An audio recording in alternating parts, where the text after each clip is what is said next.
ते सातत्य केवळ माझ्या प्रवचनाचंच आहे असं नव्हे, एकमेकाला एकमेकाबद्दलची आपुलकी, एक प्रेम, अर्थात त्या प्रेमाला कारणीभूत ज्ञानेश्वरी आहे हे तितकं सत्य आहे, नाही का? पण एक आहे, त्या प्रेमामध्ये कुठे वासना नाही, त्या प्रेमामध्ये कुठे अपेक्षा नाही, त्या प्रेमामध्ये एवढीच अपेक्षा आहे की ज्ञानोबारायचं ज्ञान, तुकाराम महाराजांचं ज्ञान, नाथ बाबांचं, नामदेव महाराजांचं ज्ञान समाजातल्या सर्व थरातल्या लोकांपर्यंत अत्यंत व्यवस्थितरित्या पोचावं, हाच उभयतांचा हेतू आहे. आणि त्याचंच हे रूपांतर म्हणजे आमचे बहिरट पाटील इकडे वळले. आडनावावरून असं म्हणतं, असं वाटतं की ज्याला ऐकू येत नाही तो बहिरट. परमार्थामध्ये सुद्धा बहिरट होणं त्याचं फार चांगलं असतं. म्हणजे बाहेरच्या जगाचं ऐकायला जेव्हा येत नाही तेव्हा आतला आवाज ऐकू येतो,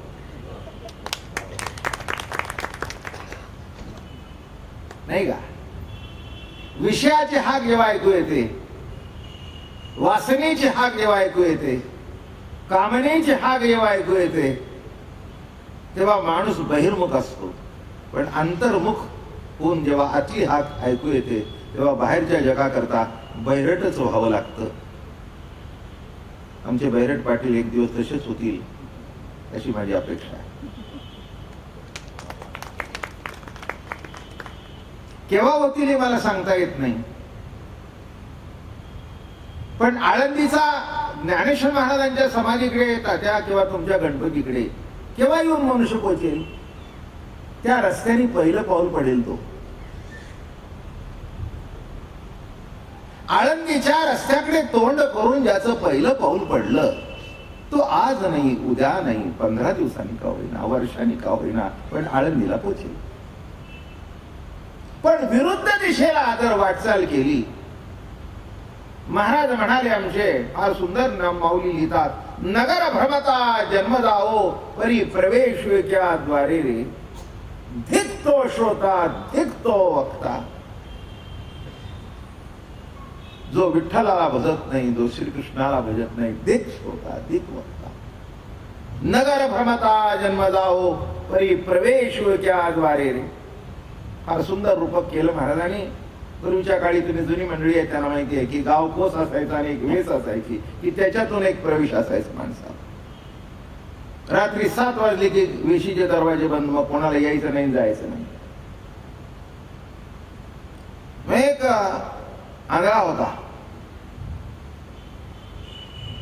आणि तो म्हणला मला गावात जायचंय. तो दार खूप लांब होतं पण गाव कोस होता. मग त्या एका धडक्या माणसाने काय केलं, त्या गाव कोसाला त्याचा हात लावला, म्हणलं हे बघ असे याला धरून चाल आणि जिथे हात आतमध्ये जाईल ते दाबायचं.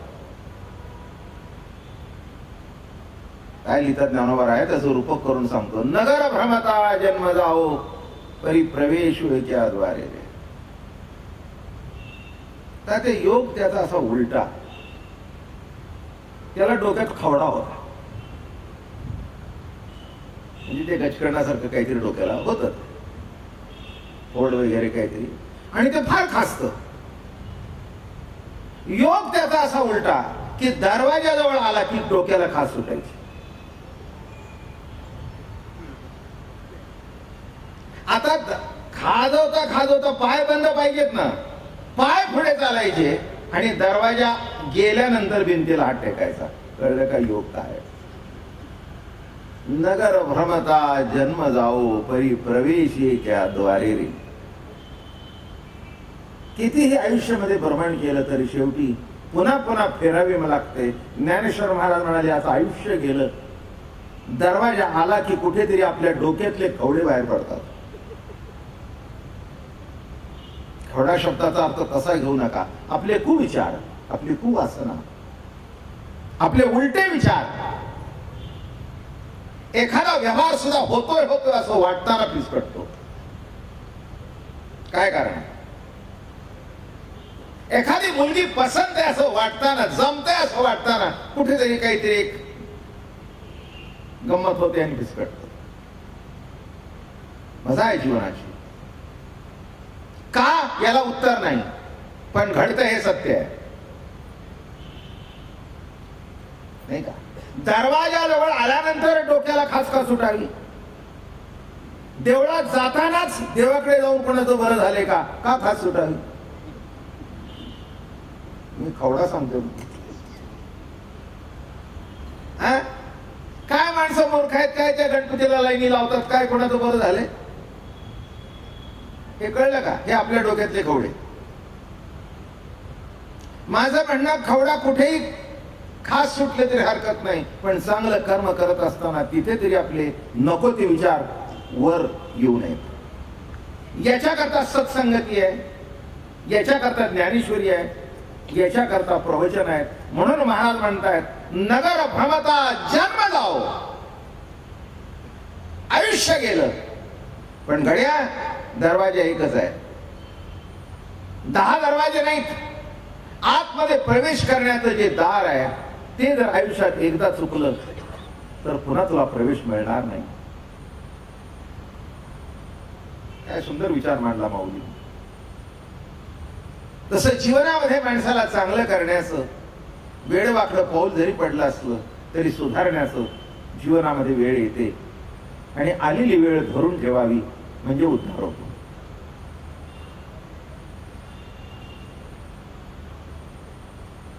लग्नाची तयारी वर्षभर होते, पण मुहूर्त एका सेकंदात असतो, नाही का? वर्षभर तयारी कशा करता असते की तो एक सेकंद चुकू नये. आणि त्या गंमत अशी आहे, तो सेकंद जुळल्यानंतर दोघे एकमेकाच्या मांडीवर प्राण ठेवून आयुष्य संपून जात. एक सेकंद किती? एक सेकंद. तयारी 4 महिने 6 महिने, पण एक सेकंद एका मुलीच्या जीवनामध्ये आणि एका मुलाच्या जीवनामध्ये आला. पती पत्नी म्हणून त्या दिवशी जगभर प्रचार झाला, ही याची पत्नी, आईचा नवरा. आणि तो एक सेकंद इतका पालटला की कालांतराने एक मुलगी होती ती बायको झाली, बायको होती ती आई झाली, आई होती ती सासू झाली, आजी झाली. एक सेकंदाची ही किमिया, नाही का? आणि तो जर सेकंद आला नाही तर जीवनामध्ये निराळ्या तऱ्हेने वाटचाल सुरू होते. म्हणून एक, तुम्हाला माहिती असेल, नवीन पोरांना माहिती नाही, नवीन गाणी निराळी, आमच्या काळची निराळी. क्षणाला भाग्याचा आला सौख्याचा, किती गोड गाणं होतं. क्षणाला भाग्याचा, अरे भाग्याचा जो क्षण येतो आणि तो क्षण जो धरून ठेवतो तो आयुष्यभर भाग्यवंतच जातो. आणि तो भाग्याचा क्षण जर हातातून सुटला, हे बघा संसार कसा आहे, का अथंग सागरासारखा आहे. त्या सागरामध्ये तुम्हाला काही दिसत नाही, पण योगायोगाने एक ओंडका जवळ आला. काहीही करा पण धरा, आणि धरलेला धरून ठेवा. 2 हात जास्ती मारा, त्याला धरून ठेवा, कारण हाताची शक्ती जेव्हा संपेल तेव्हा तो ओंडकाच तुमच्या कामी येईल. तसं संसारामध्ये माणसाचं जेव्हा कर्तृत्व संपतं, ज्ञातृत्व संपतं, तेव्हा संतांच्या वचनाचा ओंडकाच कामाला येतो. म्हणून काहीतरी योगायोग, तात्यांच्यामुळे म्हणा, आप्पांच्यामुळे म्हणा, दगडूशेठ हलवाईच्या कृपेच्यामुळे म्हणा, भैरट पाटलांचा आम्हाला योग आला, त्याने तो ओंडका धरून ठेवावा.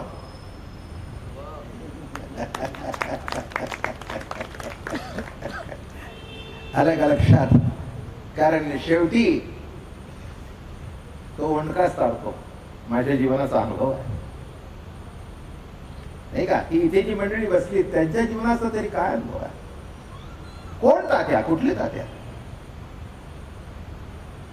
नाही का? एक साधा माणूस कुठेतरी शिपायाची नोकरी करत होता. आज मुख्यमंत्री भेटल्यानंतर सुद्धा येतो, या या तात्यासाहेब या. त्याची किमिया कशी याची माहिती आहे का? तुम्ही ओंडका धरून ठेवा, काय मजा आहे जीवनाची. ज्ञानदेव म्हणे तरलो तरलो आता उद्धरलो गुरुकृपे. तरलो तरलो हे का? हा भवसागर आहे. इतकं सोपं नाही कोणाला वाटत असेल. किती पट्टीचा पोहणारा असला 2 तास पोहेल, 4 तास पोहेल, 24 तास हात मारेल, पण कुठेतरी थकलाच पाहिजे. त्याचा संसार असा आहे, किती पैसा मिळू दे, किती यश मिळू दे, पण शेवटी कुठे नाही कुठेतरी मनुष्य थकतोच. कोणी पैशाने थकत नसेल, कोणी तब्येतीने थकत असेल.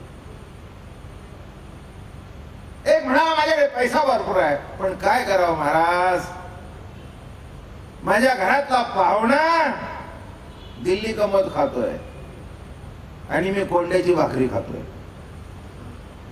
काय करा, काय करा. पाहुण्याला दिल्ली कमत राईसचा भात आहे, त्याला साजूक तूप आहे, पण मी कोंड्याची भाकरी खातोय. इलाज नाही. माझं म्हणणं कळलं का? एक आहे तर एक नाही. शरीर आहे, खायला वस्तू नाही. वस्तू आहे, खाण्याकरता शरीर नाही. सर्व आहे, घरातली परिस्थिती अनुकूल नाही, मुलं बाळा अनुकूल नाहीत, नात्या गोत्यातली कोणी अनुकूल नाहीत. आणि पुढचं सांगतो, कोणी अनुकूल असू दे न असू दे, तुमचा अंतरात्मा जर एक अनुकूल असेल तर जगातला कोणी अनुकूल असू दे नाही तर नसू दे, आणि तो अनुकूल होण्याकरताही फुकट नाही. असा आहे का? त्या आपल्या हृदयामध्ये अंतरात्मा आहे, पण त्याच्याशी आपली लगट नाही आहे. त्याच्याशी एकरूपता होणं, त्याची ओळख होणं. मी एक गोष्ट सांगत असतो, फार सुंदर गोष्ट, मुस्लिम धर्मातली आहे पण चांगली आहे. कुठचाही धर्म ज्याच्या त्याच्या पद्धतीने त्याला त्याला पावरत असतो. तशी कोणाची काही आई असे ना, श्रीमंताची आई जेवढी चांगली, रस्त्यावरच्या भिकाऱ्याची आई वाईट असते का? असं काही नाही. ज्याला त्याला आपापला धर्म पावन असतो. तेव्हा अशी एक कथा मी ऐकली होती की मोहम्मद पैगंबर परीक्षित आणि जेव्हा ह्यांनी धर्म स्थापन केला तेव्हा त्याच्या मागे मारण्याकरता माणसं निघाली घोड्यावर. फार वर्माची गोष्ट आणि अतिशय सुंदर गोष्ट, मला फार आवडते. यांचे 4-5 साथीदार पैगंबर हे पुढे घोड्यावर आणि त्याच्या मागे मारणारे जण दुसरे. थाड थाड थाड थाड थाड थाड थाड प्रवास चालू करता करता मोहम्मद पैगंबर त्या 4-5 साथीदारांना म्हणाले, तुम्ही माझ्या सोडून जाता, कारण माझ्या बरोबर राहाल तर तुम्हाला मारतील, मी बरोबर नसेल तर तुम्हाला कोणीच हात लावणार नाही, कारण वैर तुमच्याचे नाही, वैर माझ्याशी आहे. केवळ माझ्या बरोबर आहात म्हणून तुम्हाला मारतील, तुम्ही जा, माझं मी बघून देईन. म्हणाले, महाराज अहो एवढे लोक आहेत, तुमचं कसं होणार? जा सांगतो ना मी, माझी आज्ञा आहे, मला गुरुस्थानी मानता, जा तुम्ही, चालते व्हा. ते पाया पडले, घोड्यांच्या टापा ऐकू येत आहेत. कसं तुम्हाला सोडून जावं? तुमच्या बरोबर शेवटच्या श्वासापर्यंत राहण्याची आम्ही शपथ घेतली आहे, कस ही माझी आज्ञा आहे. मग शेवटी गळ्यापिठा पडले. एवढी माणसं तुमच्यावर हल्ला केल्यावर कोण आहे? काळजी करू नको म्हणाले, तो आहे. मी जो तो सांगतोय बरं का, बाकीचं काही घेणे देणं नाही, तो आहे. आणि अशी सुंदर गोष्ट आहे की हे निघून गेले. हा आपला घोडा दौडत येतोय, त्याला एक अशी गुहा दिसली, त्याने घोड्यालाही पेट्रोल लावला आणि त्या गुहेमध्ये शिरले आणि असे गेले, असे त्या भिंतीला आड उभे राहिले. मोठी मजेशीर गोष्ट, उभे राहिले. तितक्यात हे घोडेस्वार मागून एक 10-15 मिनिटात आले. आल्याबरोबर, अरे मंडळी इथे लपलाय बघ. कारण दुसरे इथे आपले घोडे किती जोरात पळतायत, हा इथेच लपला असेल म्हणे. आणि त्याच्या अशी गंमत घडली तुम्हाला सांगू, फार ऐकण्यासारखा. देव काय करतो बघा, त्या 10 मिनिटात 15 मिनिटात तिथे एक जाळं तयार झालं तोंडावर, कोळ्यांनी जाळं तयार झालं. हे म्हणतात काय मूर्ख आहे का, अरे जाळं तुटलं असतं आतमध्ये गेला असता तर. अरे आतमध्ये जर माणसे गेली असती तर जाळं तुटलं असतं. ज्या अर्थी कोळ्याच्या जाळ्याला धक्का लागला नाही त्या अर्थी आतमध्ये कोण गेलं नाही. इथे बघायत बसू नका, चला पुढे. मग म्हणजे तिथेच गुडघे टेकले आणि अल्लाह मियाची दुआ मागितली. आणि भेटल्यावर त्यांना सांगितलं, मी तुम्हाला म्हटलं होतं ना तो आहे. तो म्हणजे कोण, तुमच्या माझ्या ठिकाणी वचत असलेली आत्मसत्ता. आमचं लक्ष सर्वाकडे आहे पण त्या आत्मसत्तेकडे नाही. त्यामध्ये हृदयस्थाचे ठाई भजनशील कोणीच नाही. क्षीणता बाह्य उपायी जना पायी पडतात. त्यामध्ये हृदयस्थाचे ठाई भजनशील कोणीच नाही. जगभर अनेक देव देवतांच्या पूजा करतील पण मी हृदयात वस्ती करू नये तर माझ्याकडे लक्ष नाही. शब्द कसे वापरले, त्यामध्ये हृदयस्थाचे ठाई भजनशील कोणीच नाही. क्षीणता बाह्य उपायी जन अपायी पडतात. नको ते उपाय करतायत, नको ते कार्य करतायत, नको ते धर्माचं साधना करतायत पण मी जवळ असून माझ्यावर त्याचं लक्ष नाही. शेवटी एक वर्माचा दृष्टांत सांगतो. दिवसभर काम करावं पण घरी येण्याकरताच ना, काय गाव फिरण्याकरता काम, धंदा करावा, उद्योग करावा पण संध्याकाळी घरी यावं. 2 घास घरचे जेवावे, घरच्या बिचाऱ्यावर झोपावं, मुलाबाळांशी 2 गोष्टी कराव्या. म्हणजे सगळा प्रपंच शेवटी घरी येण्याकरतात. तसा सगळा परमार्थाचा प्रपंच अंतःकरणातला आत्मप्रतीती येण्याकरता. कशा करता खटाटोप, सकाळी 7 ला बाहेर पडतो, रात्री 11 ला घरी येतो, पण घरी येतो आणि पुन्हा कशा करता सांगतो, घर नीट चालावं म्हणून खटपट. नाही, कशा करता खटपट. इथे बसलेली मंडळी आहेत, सांगा कशा करता खटपट करता. बायकोला 2 दागिने पाहिजेच. आपण सगळे संसारिक आहोत, त्याच्याबद्दल काही अगदी काही कोणी काय बायको सोडलेली नाही आणि सोडूही नका. सोडलेली नाही आणि सोडूही नका, सोडण्याची काही आवश्यकताही नाही. मग संसाराला म्हटल्यानंतर त्याच्यातल्या व्यवहारी आलाच. मग बायकोला वाटतं 2 दागिने. मग तो म्हटला काळजी करू नको बाग, मी एक बँकेमध्ये खातं उघडलंय, यंदा दिवाळीला तुला 4 तोळाचा दागिना करतो. म्हणजे कळलं, सर्व खटपट मुलाबाळांना सुखी ठेवण्याकरता, सर्व खटपट घरादारा करता. म्हणजे बाहेरून कमवायचं आणि घरी आणायचं. तसं बाहेर साधना करायची आणि अंतर्मुखून हृदयस्थ परमात्म्यापर्यंत जाऊन पोचायचं. साधा दृष्टांत पण वर्माचा दृष्टांत आहे नाही का. वाटचाल संध्याकाळी घराकडे होते, तसं जीवनाच्या संध्याकाळी आपली वाटचाल तो आहे ना. आता तो कुठे आहे, आकाशात, तो पाताळात, वैकुंठात, कैलासात. नवे एक तुकाराम महाराजांचा अभंग आहे, त्याच्यावर नाटक फार चाललंय या महाराष्ट्रामध्ये. तुझा आहे तुझं पाशी, पण पुढचं गंमत आहे, परी तू जागा चुकलाशी. काय फार मोठं नाटक गाजलं. तुझं आहे तुझं पाशी, तुकाराम महाराजांचा अभंगच आहे. तुझं आहे तुझं पाशी, परी तू जागा चुकलाशी. एक लक्षात ठेवा, आपण ठेवलेली वस्तू आपल्या कपाटात असते पण शोधण्याची पद्धत चुकल्या कारणाने आपल्यालाच आपण ठेवलेली वस्तू मिळत नाही. वय ओळ झाल्यावर तर हे तसंच घडतं. आमच्याकडे सध्या रोज तसंच चालू असतं.